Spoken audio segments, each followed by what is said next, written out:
sont des assassins. Ce sont des assassins. Il faut les nommer par le nom qu'ils méritent et par toutes leurs exactions, leurs mensonges, leurs manipulations et toutes leurs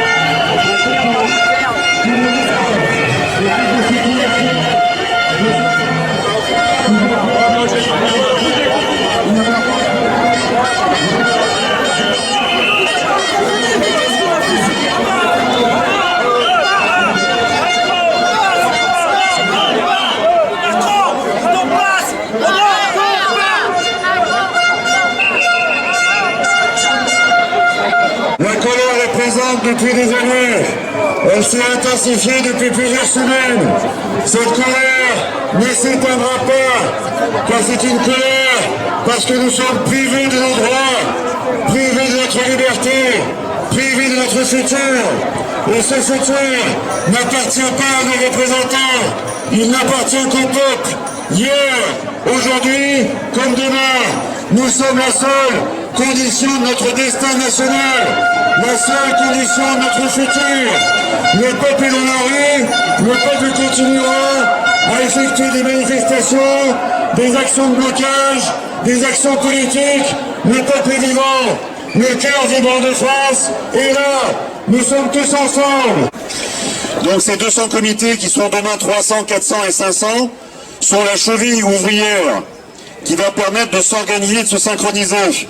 Rejoignez-les, c'est gratuit, on ne vous demande rien, on vous demande d'avoir un bon esprit, une bonne intention, du cœur, la main ouverte pour nous aider les uns les autres. La condition du nombre, la condition du nombre,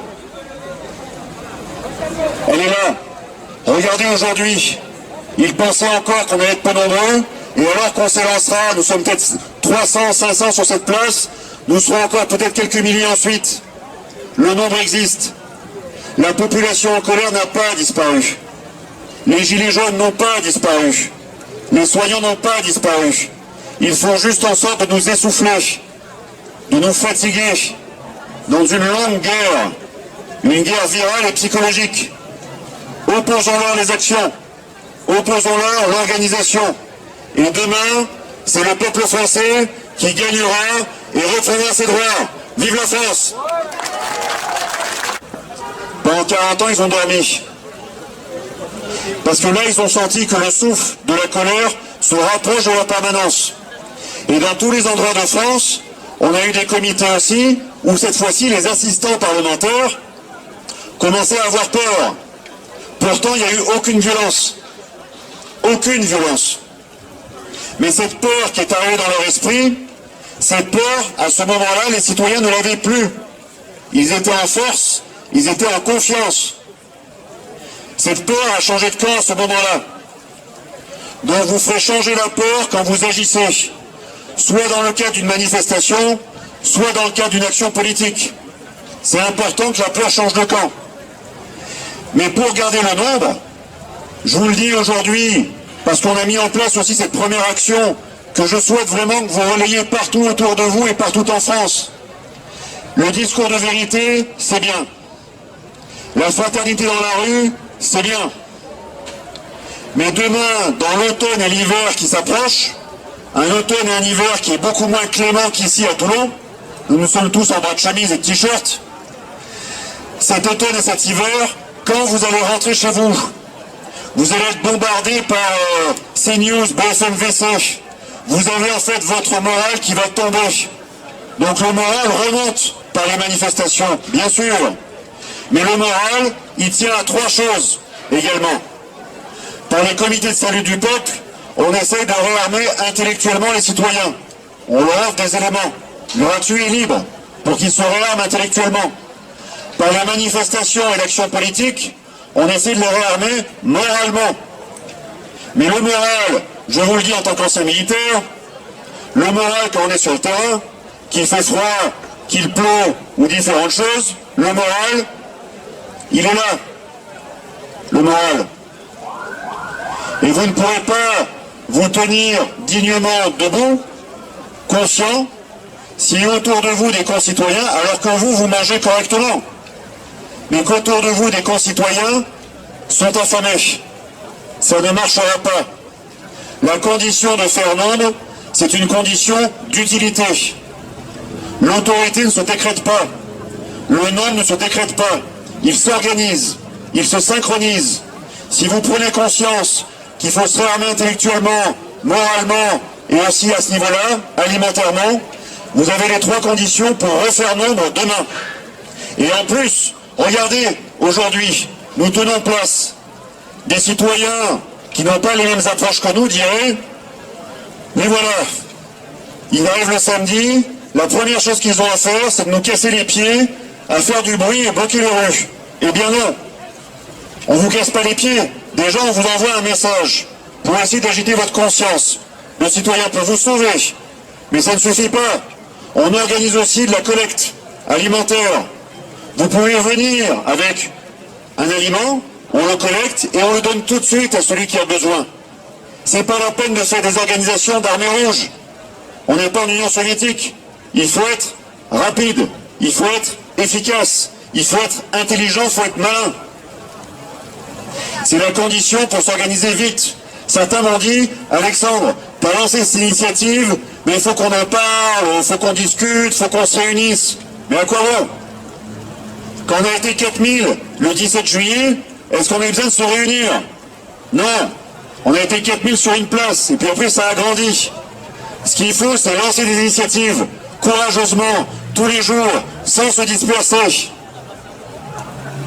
Donc si vous voulez aider votre prochain, vous pouvez aller dans la boîte noire qui est juste là, glisser une pièce, simplement, ou apporter de quoi manger. Et nous distribuerons aujourd'hui tous ces sacs que nous avons préparés pour ceux qui sont dans le besoin. Parce que bien sûr, nous avons un besoin de soins, et Madame montrera ensuite pour nous expliquer le besoin de soins, qui est tout aussi important, bien sûr, mais nous avons besoin de manger.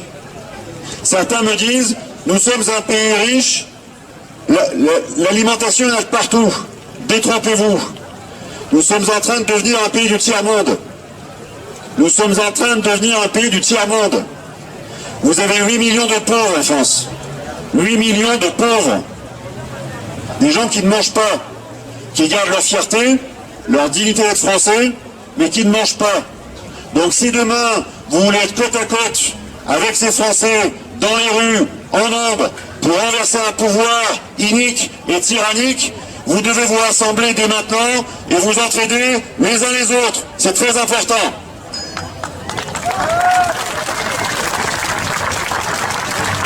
Applaudi l'année dernière et mis à pied cette année.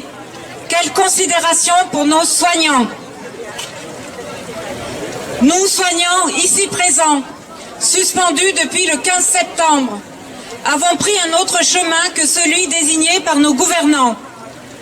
Contre un pass sanitaire discriminatoire, pour une stimulation de l'immunité naturelle par une gestion de l'hygiène de vie globale de chacun. Contre le masque à l'école pour les enfants. Pour laisser les médecins traitants soigner leurs patients dans le strict respect de leur serment d'Hippocrate. Contre un business des médicaments et traitements. Pour la liberté de choix en matière de santé, de vaccination et de traitement. Vous pouvez soutenir financièrement les soignants, notamment pour les aider à se défendre juridiquement. Si chacune des personnes qui ont tapé dans des casseroles en mars, en avril et en mai 2020 donnait 1 euro, nous pourrions sans difficulté nourrir les collègues et leur permettre de se défendre devant les tribunaux. Aidez-nous. Demandez autour de vous à vos voisins, à vos amis, à vos parents, s'ils ont tapé dans des casseroles l'année passée. Demandez-leur juste s'ils accepteraient aujourd'hui de donner 1 euro pour les soignants. Imaginez si chacune des personnes présentes ici arrivait à récolter 3 euros chaque semaine pour la caisse d'urgence des soignants.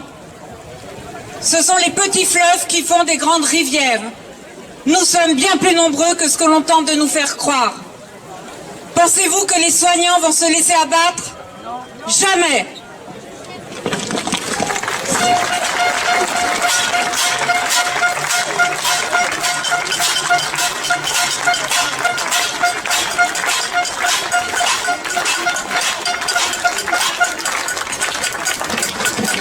N'hésitez pas la semaine prochaine à amener des casseroles.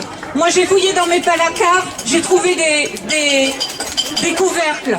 Et à partir de maintenant, je vais faire du bruit aussi. Et je pense que c'est un bruit qui réveillera peut-être des mémoires. Parce que... Voilà, merci à tous. On a notre caisse d'urgence qui est vers la table au fond de la place. Merci à tous. Merci.